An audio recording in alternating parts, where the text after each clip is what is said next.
ചുങ്കത്തറയിൽ നല്ല മഴയുണ്ട് എന്നാണ് തോന്നുന്നത്. അർജുൻ കല്യാണുണ്ട് അവിടെ. അർജുൻ കല്യാൺ, ചുങ്കത്തറയിൽ കനത്ത മഴ പെയ്യുകയാണോ? കനത്ത മഴയിലും മഴയെ അവഗണിച്ചെത്തിയ വോട്ടർമാരുണ്ടായിരുന്നു. ഈ മഴയ്ക്ക് വോട്ടർമാരുടെ ആവേശത്തെ കെടുത്താൻ പറ്റുമോ അർജുൻ കല്യാൺ? ഡോക്ടർ അരുൺകുമാർ, രാവിലെ ഒരു 6:45 കൂടി തന്നെ മഴ ശക്തമായി പെയ്തിരുന്നു. പക്ഷേ 7 മണിയോടുകൂടി മഴ അല്പം മാറുന്നൊരു സാഹചര്യം ഉണ്ടായി. ആ സമയത്താണ് കൂടുതൽ പേർ പോളിംഗ് ബൂത്തിലേക്ക് എത്തിയത്. എന്നാൽ ഇപ്പോൾ 7:30 മഴ ശക്തമായി പെയ്യുകയാണ്.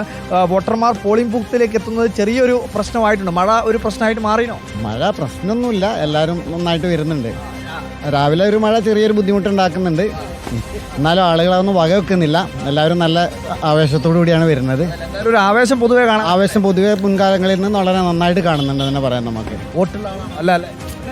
അച്ഛൻ്റെ കൂടെ അച്ഛൻ്റെ കൂടെ എത്തിയിട്ടുള്ള മകളാണ്. വോട്ട് എന്താണെന്നൊക്കെ അറിയാനുള്ളൊരു ആവേശമാണ്. നമുക്ക് കാണാം ഒരുപാട് ആൾക്കാർ കുടയൊക്കെ ആയി പോകുന്നു. അല്പം മുമ്പ് ശക്തമായ മഴ പെയ്തിരുന്നു ഈ ചുങ്കത്തറ മാർത്തോമ ഹയർ സെക്കൻഡറി സ്കൂളിലുള്ള.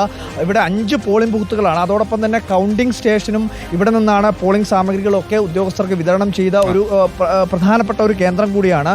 ഇതിൻ്റെ കൺട്രോൾ റൂം ഉൾപ്പെടെ സജ്ജമാക്കിയിട്ടുള്ളതും ഞാനിപ്പോൾ നിൽക്കുന്ന ഈ പ്രദേശത്താണ്. അതുകൊണ്ട് തന്നെ ഇവിടെ പന്തലൊക്കെ ഇട്ട്, അതായത് പോളിംഗ് ബൂത്തിൽ എത്താൻ മാത്രമേ വോട്ടർമാർക്ക് പ്രയാസം നേരിടേണ്ടി വരൂ. ഇവിടെ എത്തിക്കഴിഞ്ഞാൽ വലിയ പ്രയാസമില്ല. മഴ നനയാതെ തന്നെ എല്ലാവർക്കും വോട്ട് ചെയ്ത് മടങ്ങാൻ ആവശ്യമായിട്ടുള്ള ക്രമീകരണമൊക്കെ ഉണ്ട്. അത് ഒന്നാമത്തെ പ്രധാന കാരണം ഇതൊരു വോട്ടിംഗ് സ്റ്റേഷനും കൗണ്ടിംഗ് സ്റ്റേഷനും അതുപോലെ തന്നെ ഈ EVM മെഷീൻ ഉൾപ്പെടെയുള്ള വോട്ടിംഗ് മെഷീൻസ് ഉൾപ്പെടെ വിതരണം ചെയ്യുന്ന ഒരു കേന്ദ്രമായതുകൊണ്ട് കൂടിയാണ് ഇവിടെ അത്തരത്തിൽ പന്തലൊക്കെ ഇട്ടു ഒരു വിപുലമായ ക്രമീകരണം ഏർപ്പാടാക്കിയത്. അതുകൊണ്ട് തന്നെ ഉദ്യോഗസ്ഥർക്ക് അല്ലെങ്കിൽ ഇവിടെ എത്തിയിട്ടുള്ള വോട്ടർമാർക്ക് പോളിംഗ് സ്റ്റേഷനിലേക്ക് എത്തിക്കഴിഞ്ഞാൽ വലിയ പ്രയാസം നേരിടാനുള്ള സാധ്യതയില്ല. എന്തായാലും ഇപ്പോൾ മഴ അല്പം മാറിയിട്ടുണ്ട്. നമുക്ക് കാണാം, ദൃശ്യങ്ങൾ കാണാം. കോട്ടൊക്കെ ഇട്ടാണ് പല വോട്ടർമാരും ഇവിടത്തേക്ക് എത്തുന്നതും വോട്ട് ചെയ്യുന്നതും ഒക്കെ കാണാൻ വേണ്ടി കഴിയും. കോട്ട് പ്രായമേറിയ മനുഷ്യരെ കൊടയൊക്കെ പിടിച്ച് ബൂത്തിലേക്ക് എത്തുന്ന കാഴ്ചയുണ്ട്. ഓട്ടോ പിടിച്ച് ചില ആളുകൾ വരുന്നുണ്ട്. റോഷിപാൽ അമരമ്പലത്തുണ്ട്. ചുങ്കത്തറയിൽ കഴിഞ്ഞ തവണ UDF 314 വോട്ടിന്റെ മാത്രം ലീഡ് കൊടുത്ത സ്ഥലമാണ് ചുങ്കത്തറ എന്ന് പറയുന്നത്. അവിടെ പ്രേക്ഷകർക്ക് അറിയാം, അവിടെ 2014 പക്ഷേ ആര്യാടൻ ഷൗക്കത്ത് മത്സരിക്കുമ്പോൾ വലിയ വ്യത്യാസം ഉണ്ടായിരുന്നു UDF LDF മാർജിനിൽ. അപ്പോൾ ചുങ്കത്തറ വളരെ പ്രധാനപ്പെട്ട ഒരു കേന്ദ്രമാണ്. UDF കഴിഞ്ഞ തവണ 314 2 പഞ്ചായത്തുകളിലാണ് UDF കഴിഞ്ഞ തവണ നേരിയ ലീഡ് നേടാൻ സാധിച്ചത്. മൂത്തേടത്താണ് വലിയ ലീഡ് കിട്ടിയത്. മൂത്തേടം UDF കോട്ടയാണ്. 2331 വോട്ടിന്റെ ലീഡാണ് VV പ്രകാശിന് കിട്ടിയത്. എന്നാൽ ചുങ്കത്തറയിലാവട്ടെ 314 വോട്ടിന്റെ ലീഡാണ് കിട്ടിയത്. ആ ചുങ്കത്തറയിലാണ് ഇപ്പോൾ ചെറിയ മഴയുണ്ട്. രാവിലെ കനത്ത മഴ പെയ്തു. മഴ ഇപ്പോൾ ഒന്ന് അല്പം ശമിച്ചു, വീണ്ടും മഴ പെയ്തു. ഇപ്പോൾ അമരമ്പലത്ത് നിന്നും റോഷിപാൽ കൂടി നമുക്കൊപ്പം ചേരുന്നുണ്ട്. അമരമ്പലത്ത് കഴിഞ്ഞ തവണ LDF കോട്ടയാണ് അമരമ്പലം. 1492 വോട്ടിന്റെ ലീഡ് കഴിഞ്ഞ തവണ PV അൻവറിന് കൊടുത്തതാണ് അമരമ്പലം പഞ്ചായത്ത്. അമരമ്പലം പഞ്ചായത്തിൽ റോഷി, രാവിലെ എങ്ങനെയാണ് മഴയുടെ അവസ്ഥ? അരുൺകുമാർ, അമരമ്പലത്ത് മഴയുണ്ട്. ഇടവിട്ടുള്ള മഴയാണ്. നേരത്തെ ഏതാണ്ട് ഒരു 5 മിനിറ്റ് ശക്തമായ മഴ പെയ്തിരുന്നു. പക്ഷേ ഈ മഴയൊക്കെ അവഗണിച്ചുകൊണ്ട് വോട്ടർമാർ പോളിംഗ് ബൂത്തിലേക്ക് രാവിലെ തന്നെ എത്തുന്നുണ്ട്. നേരത്തെ ഞാൻ അമരമ്പലം പഞ്ചായത്തിലെ പൂക്കോട്ടം പാടം GHSSലായിരുന്നു. അവിടെ നിന്ന് ഞാനിപ്പോൾ കൂറ്റമ്പാറ AUP സ്കൂളിലേക്ക് എത്തി. ഇവിടെയും സമാനമായ സാഹചര്യമാണ്. 4 പോളിംഗ് ബൂത്തുകൾ ഈ സ്കൂളിലുണ്ട്. ഇവിടെ എല്ലാ പോളിംഗ് ബൂത്തുകളിലും ഏതാണ്ട് സമാനമായ രീതിയിൽ വോട്ടർമാരുടെ നീണ്ട നിര കാണുന്നുണ്ട്. മഴയൊക്കെ അവഗണിച്ചാണ് അവർ വളരെ ആവേശത്തോടെ തന്നെ അവരുടെ സമുദായിക അവകാശം വിനിയോഗിക്കാൻ വേണ്ടി ഇവിടെ എത്തിച്ചേർന്നിരിക്കുകയാണ്. എല്ലാവരും മഴയൊക്കെ അവഗണിച്ച് എല്ലാവരും നേരത്തെ ഇതേപോലെ തന്നെ നേരത്തെ എത്തി വോട്ട് ചെയ്ത് മടങ്ങാറാണ്.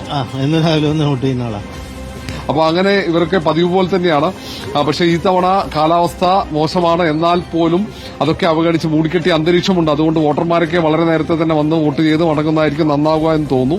കാരണം നേരത്തെ ഇതിനേക്കാൾ മോശമായ ഒരു കാലാവസ്ഥയിലേക്ക് പോകുന്നുണ്ട് അമരമ്പലത്തും. ഏതായാലും ഇവിടെ ഇപ്പോഴും സ്ത്രീകൾ ഉൾപ്പെടെയുള്ള വോട്ടർമാരുടെ നീണ്ട നിര നമുക്ക് കാണാൻ കഴിയുന്നുണ്ട്. ചേച്ചി, നേരത്തെ തന്നെ വോട്ട് ചെയ്ത് മടങ്ങാനായിരിക്കും? അടുത്താണ് എപ്പോഴും രാവിലെ തന്നെ വന്ന് വോട്ട് ചെയ്ത് മടങ്ങാറാണോ? അതേ ആവേശത്തോടെ തന്നെയാണ് അരുൺകുമാർ. എല്ലാവരും പോളിംഗ് ബൂത്തിലെത്തി അവർ വോട്ട് രേഖപ്പെടുത്തി മടങ്ങുന്ന കാഴ്ചയാണ്. വേഗത്തിൽ തന്നെ വോട്ടിംഗ് നടക്കുന്നുണ്ട് ഇവിടെ. നേരത്തെ പൂക്കോട്ടുപാടത്ത് ഒരു പോളിംഗ് ബൂത്തിൽ യന്ത്ര തകരാറുണ്ടായിരുന്നു. പൂക്കോട്ടുപാടം GHSSലെ 246 നമ്പർ ഏതാണ്ട് ഒരു 10-20 മിനിറ്റോളം അവിടെ വോട്ടിംഗ് തടസ്സപ്പെട്ടു. അത് പിന്നീട് യന്ത്ര തകരാർ പരിഹരിച്ച് ഇപ്പോൾ അമരമ്പലം പഞ്ചായത്തിൽ എല്ലാ പോളിംഗ് ബൂത്തുകളിലും കൃത്യമായി അതിവേഗത്തിൽ തന്നെ പോളിംഗ് പുരോഗമിക്കുന്നുണ്ട്. ഓക്കെ, റോഷിയാണ് വിവരങ്ങൾ നൽകുന്നത്. റോഷി ഇപ്പോൾ എടക്കരയിലാണ് ഉള്ളത്. എടക്കര കഴിഞ്ഞ തവണ പറഞ്ഞതുപോലെ 12 അമരമ്പലത്താണുള്ളത്. 1492 വോട്ടിൻ്റെ ലീഡുകൾ അമരമ്പലത്ത് LDF സമ്മാനിച്ചതാണ്. പക്ഷേ 2016 അപേക്ഷിച്ച് UDF നില മെച്ചപ്പെടുത്തിയ പഞ്ചായത്ത് കൂടിയാണ് അമരമ്പലം എന്നുള്ളത്. അങ്ങനെ പഞ്ചായത്തുകളിൽ പലയിടങ്ങളിലും നല്ല മഴയുണ്ട്. മഴയെ തൃണവത്ഗണിച്ചുകൊണ്ടും വോട്ടർമാർ പോളിംഗ് ബൂത്തിലേക്ക് എത്തുന്നു എന്നുള്ള കാഴ്ചയാണ്.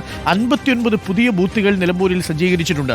ആ 59 പുതിയ ബൂത്തുകൾ കൂടി ചേരുന്നതാണ് 263 ബൂത്തുകൾ.